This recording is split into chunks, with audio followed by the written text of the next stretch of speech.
Yo, Denali, nice job. Welcome.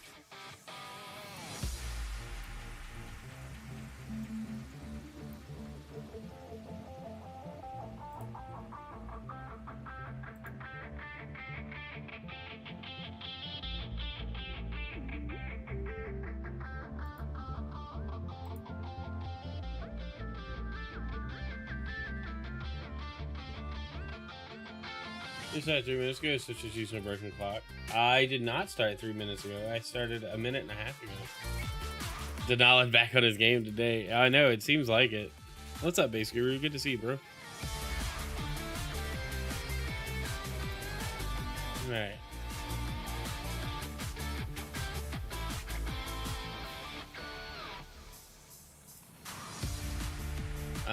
Looking like that's not gonna work today. That's alright.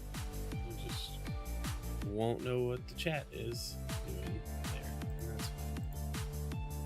Let's see if this will work. Strange.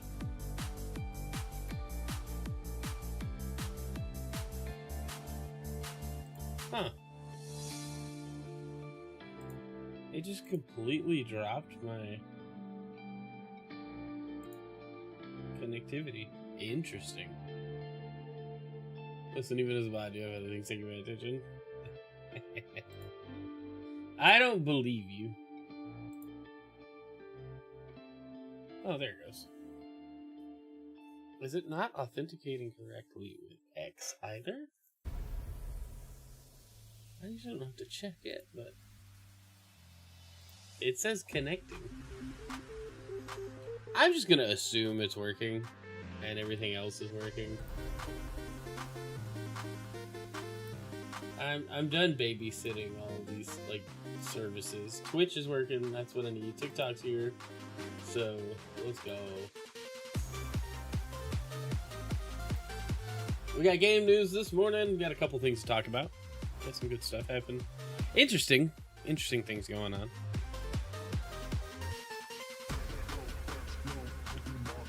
Okay. I mean, the important stuff is working, so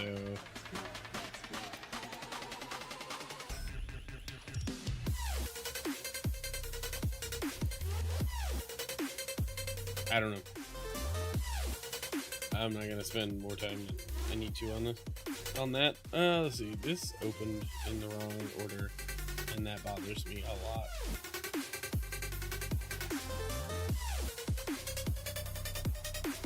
Okay. Okay.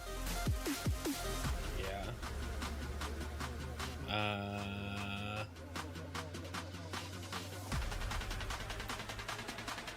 Yep, that was supposed to go there. That was going there. That was going there. I appreciate whatever happened. Broke some stuff. Alright. Let's get started, shall we?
Did it just...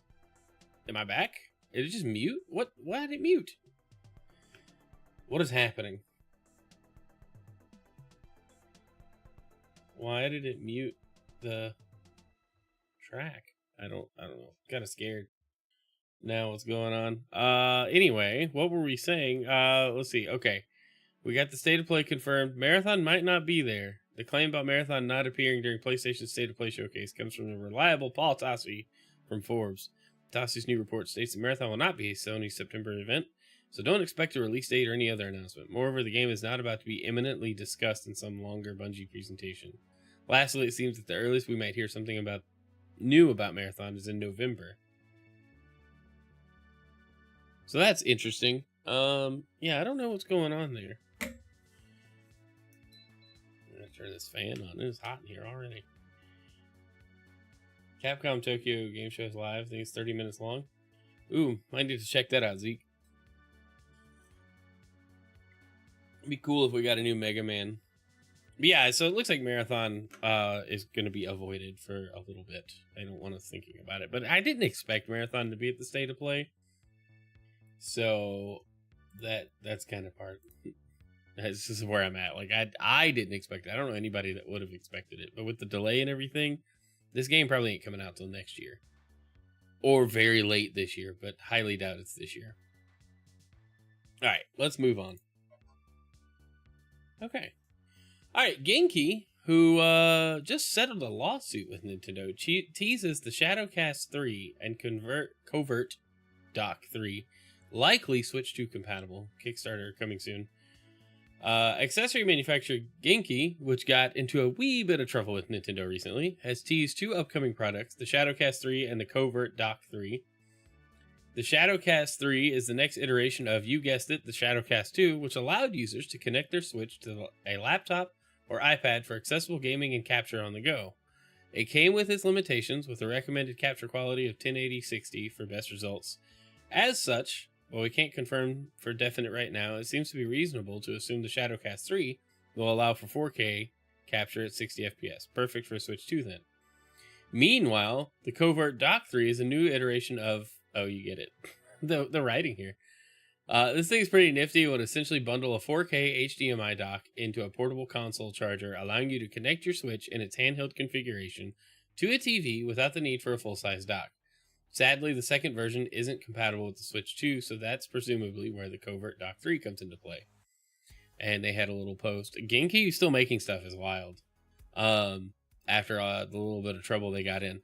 What I'm excited about, though, is third-party dock options for Switch 2 have shown up. I believe Austin John Plays just dropped a video on his channel about testing out a bunch of different like aftermarket docks for the Switch 2 and how well they work. I watched like 30 seconds of it, so I didn't get very far into the video.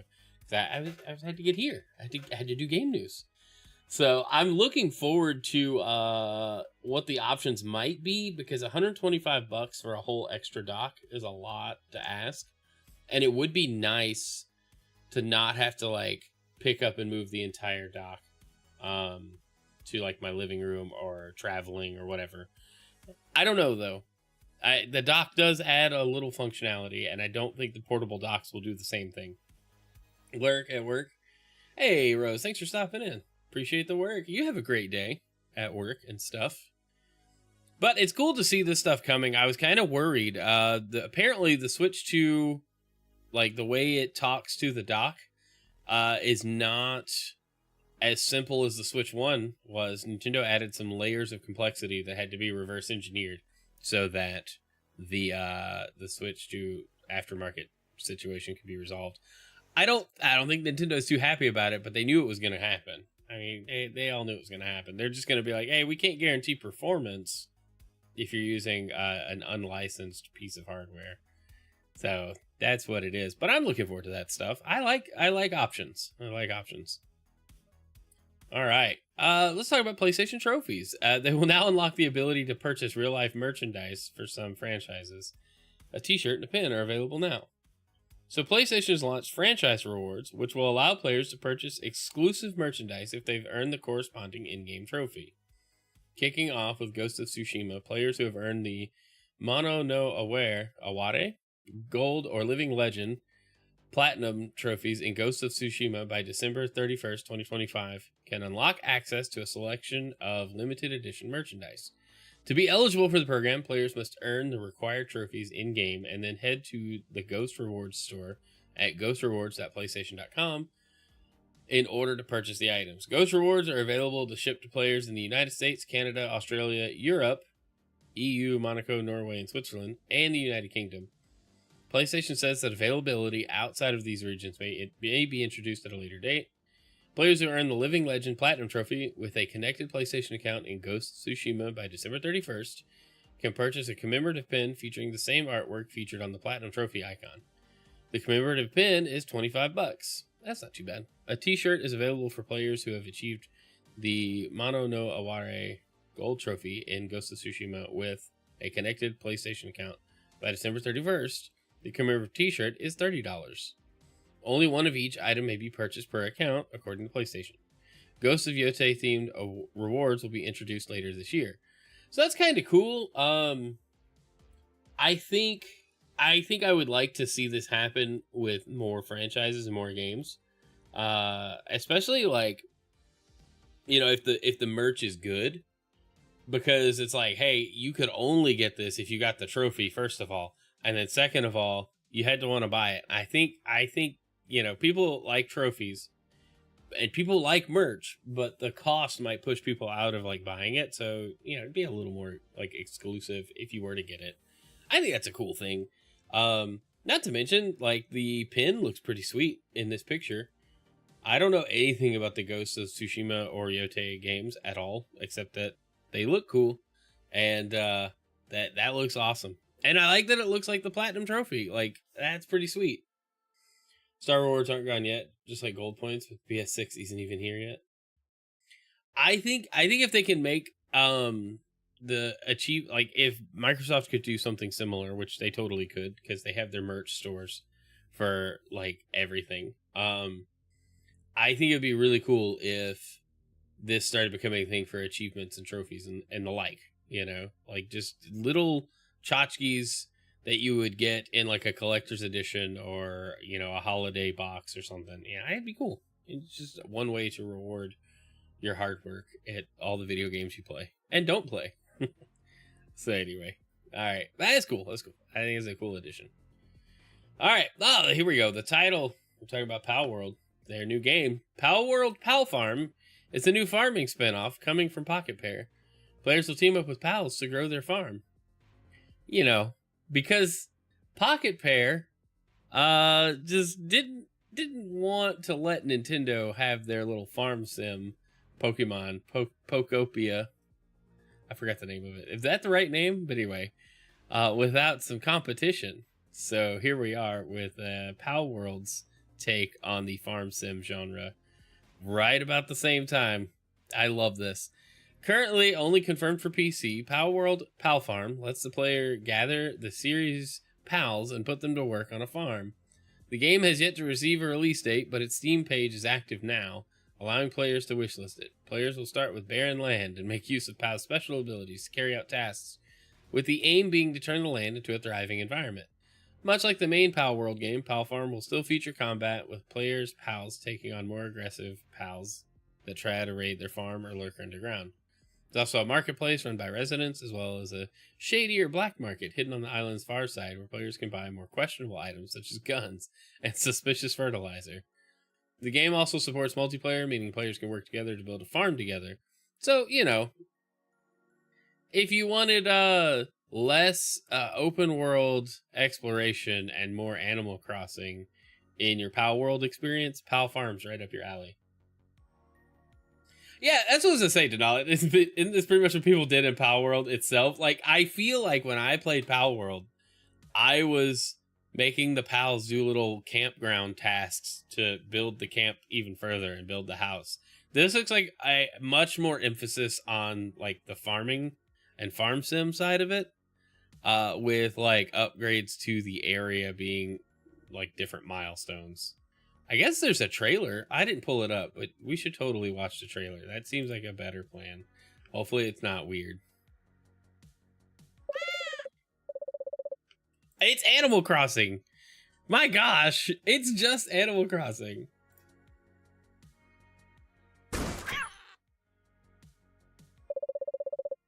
There's my cozy farm life. It's just mud and sweat every day. No point in complaining. I've got to pay off my debt quick. It's Animal Crossing.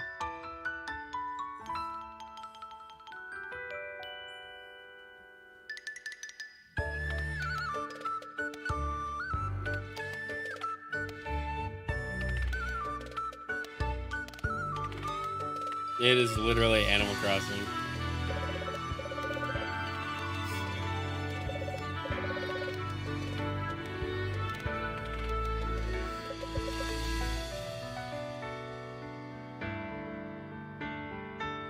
It's KK Slider, but not. Yo, Aaron, what's up, dude? It is literally we're just getting Animal Crossing. Animal Crossing with chainsaws. He got smushed. Dude, that guy is creepy. What just happened? That guy was like, it felt like he was like, you want to see something cool? What the heck? I like how unhinged PocketPair can be. Was that people getting married? So it's Animal Crossing and Stardew Valley with Pokemon. Wow, you're the newbie who just moved in? You seem pretty cool. I'm confident in my ability to read people. Hey, be my friend. Huh? Nintendo's like, oh, lawsuit, we own that. Palworld Crossing. My gosh, the recommended on YouTube is wild. Piracy is back, baby. All right, anyway. That looks cool. All right, let's go into our next. Oh, why? Why are we still playing this video? It opened twice. That's weird. All right, I saw this got me like really pumped to play Fortnite again. Daft Punk is bringing the digital love to Fortnite later this week. Before you get too excited, French electronic music duo Daft Punk isn't reuniting. However, the pair have joined up with Fortnite to bring you the Daft Punk experience, which kicks off in-game on September 27th at 2 p.m. Eastern Time. I hope I'm home to experience this, but I probably won't be able to do it live. Parts of Daft Punk's extensive catalog will be available in Fortnite, starting with a supercut of the 2007 album Alive and the accompanying tour. You'll be able to remix a bunch of the duo's songs, make a music video in Lego, and get new furniture from fine furniture designer Hervet Manufacturer, and much more, all in the run-up to a big after-party. And as with any collaboration, there are tons of new outfits and accessories to purchase and decor bundles to furnish your space. They were pretty partial to that Daft Punk pyramid build, which apparently lights up in sync with music. And this is some of the cosmetics, and they look awesome. It looks more like an average farm simulator. I'm excited for this. This collab looks awesome. Like I did not expect Daft Punk Fortnite skins, but here we are. The game won't let me leave because just when I'm like, all right, I'm good. I don't want anything. I don't need any more V-Bucks right now. They pull me back in. No, I think this is cool though. I love Daft Punk. And the festival mode in Fortnite hasn't really gotten my attention. It's fine. I loved Guitar Hero and Rock Band back in the day. But this might make me play if these songs are available, which it looks like they are. And then we have a small trailer for that. It's very cool. It'll probably get my channel copyright claimed. But this looks awesome.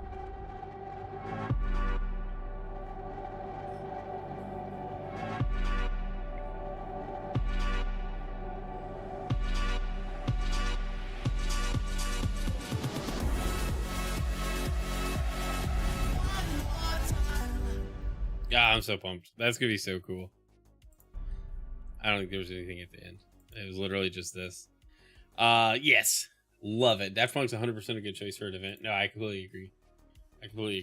They, they would fill out Fortnite Festival very nicely. Plus, you know, some cool skins are coming out of it. Some of the best music ever made. Yeah, for sure. All right. Well, while we're on the subject of Fortnite, no, hey, look, it's that guy. Fortnite's new proximity chat has led to thousands banned. Epic recently introduced a divisive and potentially reckless proximity chat to Fortnite. Available exclusively in the new and limited time Delulu mode, it has proven to be a bit of a nightmare, with users in social circles reporting all manner of abuse coming over the airwaves in Fortnite. Are we surprised by any of that? Is anyone surprised? That album is perfect. Dude, it's so good. I love their albums. I think my favorite one is Discovery, but Random Access Memories is really, really good. All right, in a post on social media, the Fortnite status channel revealed that thousands of players were banned this weekend related to voice chat behavior most likely detected while playing the new Delulu mode. Adding proximity chat to a game that's focused heavily on younger players is a bit of a misstep, it feels.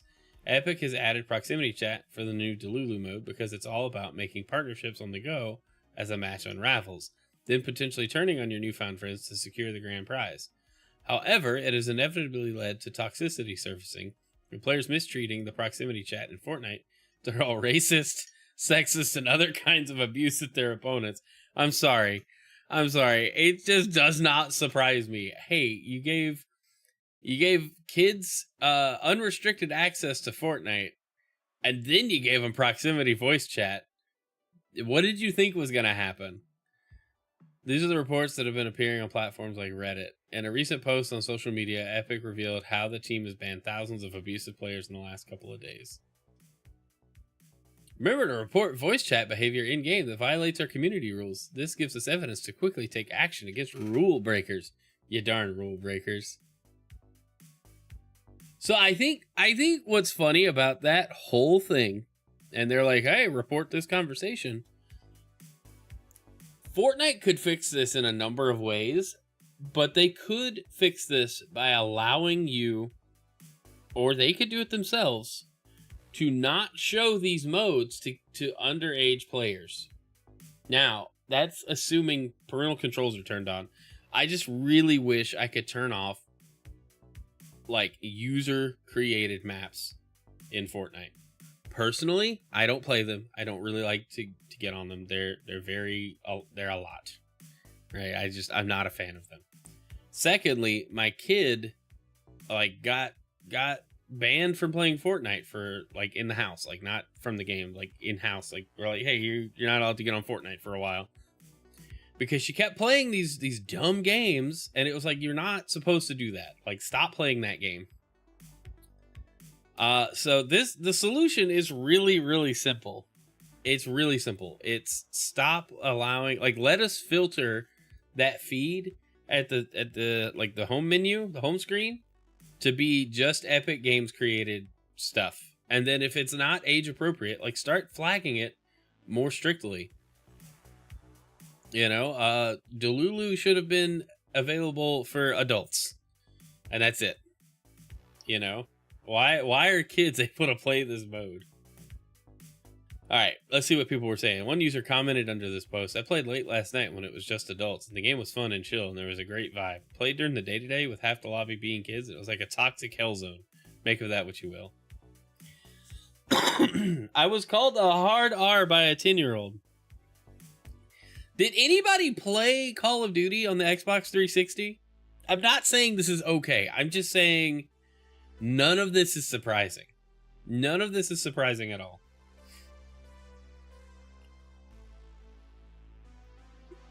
Other users referred to proximity chat as the worst feature ever added to Fortnite. It was almost impossible to find much praise for the Delulu mode whatsoever, with many standing perplexed as to why Epic decided to add it in the first place. Perhaps it's some shadowy way to weed out the abusive players in the game. I mean, sure, get banned. It's one less people. One less people. It is one less people, because if you're spouting off like rude stuff, I don't want to play with you. That's why I don't play with voice chat. This behavior is why I don't play with voice chat when we have like viewer lobbies. I don't know what some people are gonna hop in and say, you know, and it makes the game harder. I'd love to be able to chat with the team, but I don't play with voice chat even off stream. I just do not play with voice chat. Other players are the worst thing to ever happen in multiplayer games. You know, it's very true. They need to all just log off and let me have a good time. I don't know how anyone, I don't know how Epic was even surprised by this. You won't let me say anything unhinged? No, this isn't the place. This is a family-friendly Minecraft server. All right, anyway, let's go on. All right, the second big story I wanted to cover, Borderlands 4 on Switch 2 delayed indefinitely. Keep in mind, it was weeks away from launching. The Switch 2 version of Borderlands 4 has been delayed before its October 3rd release, according to GearBox. Having released a few weeks ago, Borderlands 4 has kept console players looting and shooting for a while, being generally favored more than Borderlands 4. The new entry venturing into new... I'm sorry, that sentence broke me. Weren't we reading about Borderlands 4? How is Borderlands 4 favored more than Borderlands 4? Quality control, Michael Murphy. Spell check. Proofreading. Maybe 3. The new entry was venturing into new territory by going to Nintendo Switch. Unfortunately, it seems those plans are on hold for now, much to fans' dismay. Switch version of Borderlands 4 needs more development time, canceling digital pre-orders. So not only is it just delayed, they refunded, they like canceled your pre-order. Sega had their thing today as well. It's family friendly, unhinged. That Rocket, I appreciate it. And as long as it's clean, I'm usually good at it. Sometimes the worst part of a game is the fans. Sometimes. But we need to share. Let's see, this was the post from Borderlands. We need to share the release of Borderlands 4 and Switch 2 is being delayed. We do not take this decision lightly. It's just Randy Pitchford got mad at Nintendo. That's the real reason. We are committed to ensuring we deliver the best possible experience to our fans, and the game needs additional development. He saw the prices of those amiibo and got mad. Okay, I did not mean to open a new tab. I don't need to read the whole post. In a post from the official Borderlands Twitter account, they announced that the Switch 2 version of Borderlands 4 will be delayed. Originally, the version was going to be released October 3rd, more than a week away. No new date was given for when players can expect to see it arrive on the console. As for why the decision was made, it says that it wasn't living up to the standards set and needed more development time and polish. Furthermore, the addition of cross-saves played a role in the delay, as the feature is in the works. The post also states that all digital pre-orders of Borderlands 4 are canceled. Players who pre-ordered the title will have their orders canceled on September 26th, though you can do so now in the eShop. While no new date was given, the team promises that an update will come soon and that feedback is much appreciated. While players have flocked to the title, many bugs, specifically in the PC version, have made it hard for fans to enjoy the game. Hopefully the team will be able to fix the mistakes and deliver a quality port for Switch 2. It's just wild, like, to see a big AAA title like this, very close to release on Switch 2, get delayed. I don't know. I don't know if it's a quality thing or maybe just a timing thing for them. Maybe they found a major bug. Given all of the performance issues on PC, they were looking at a system-wide patch and it delayed the Switch version because, hey, it broke other stuff.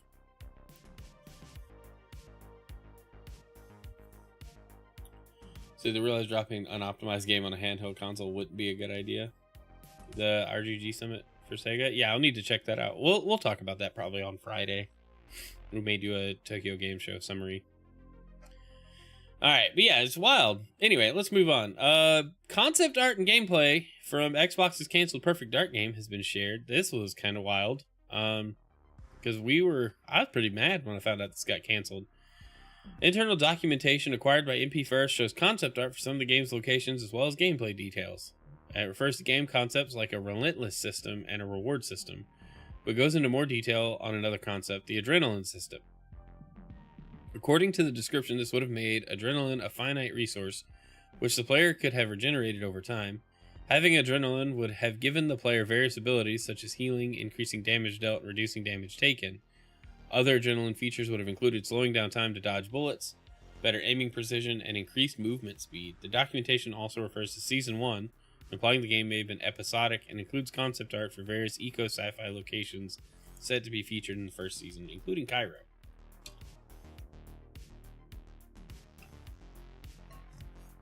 I'm so tired of this congestion, y'all.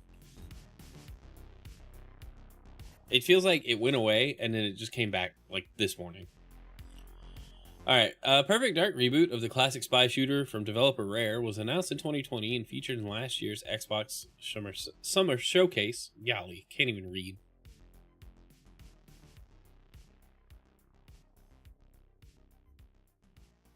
However, it was then announced in July 25 the game had been canceled and developer of the initiative had been closed down. Yes, we know all this.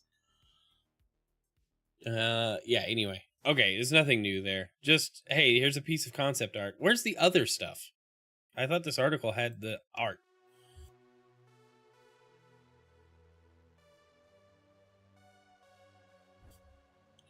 Try not to die here, but it just seems like it's not possible. There's some other concept art. No, stop. I hate websites. Modern web design is the worst. Okay. And then they give us, okay. It's fine. Some stuff looks cool. Again, it's all concept art, so what does it matter? Alright, let's hit our last topic, then we'll wrap things up for the day. Mario Kart World got a 1.3 patch. We have patch notes, Knockout Tour, updates, and bug fixes. So let's just scroll down to the patch notes.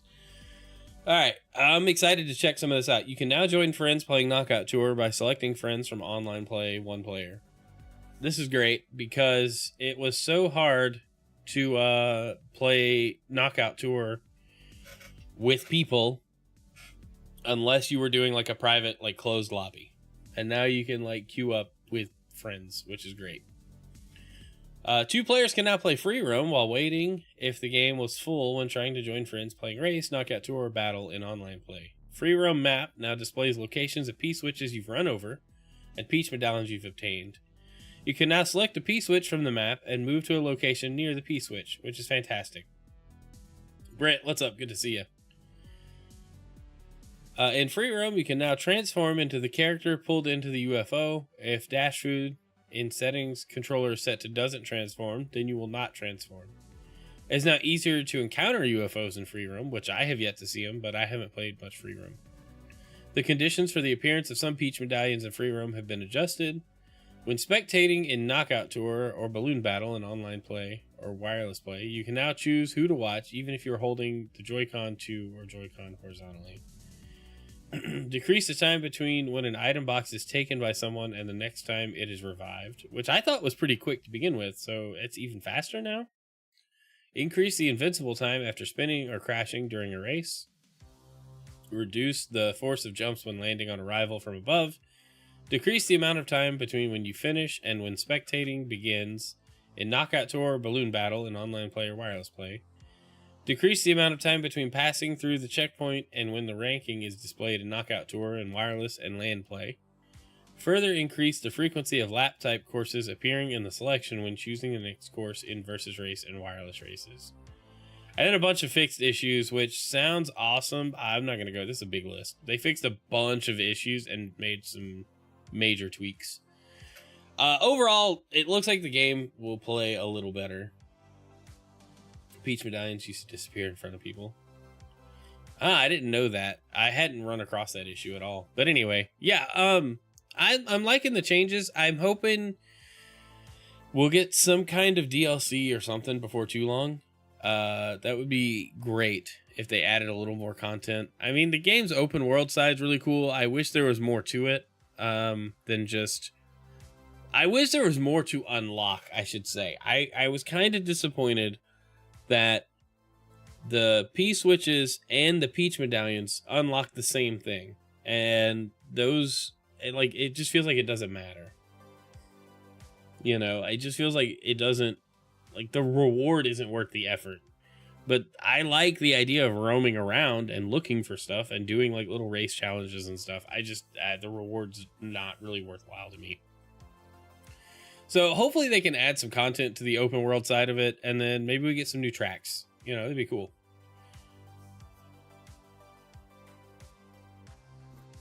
Watching speedruns of Peach medallions and some just despawn for no reason. Wild.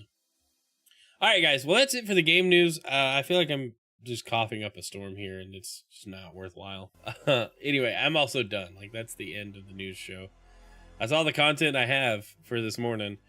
We'll talk about the state of play depending on how it goes. I wish I could do a live react today, but I'm not even gonna be home, so I won't be able to do it. And then Tokyo Game Show is apparently going on, so we'll be catching all the news from that. We'll probably talk about it on Friday morning. Maybe do a summary kind of thing, recap. But anyway, you guys have a great day. If you're on Twitch, we'll find somebody to raid. And if not, y'all have a great day. Love you. God bless. And I'll see you Friday. Deuces.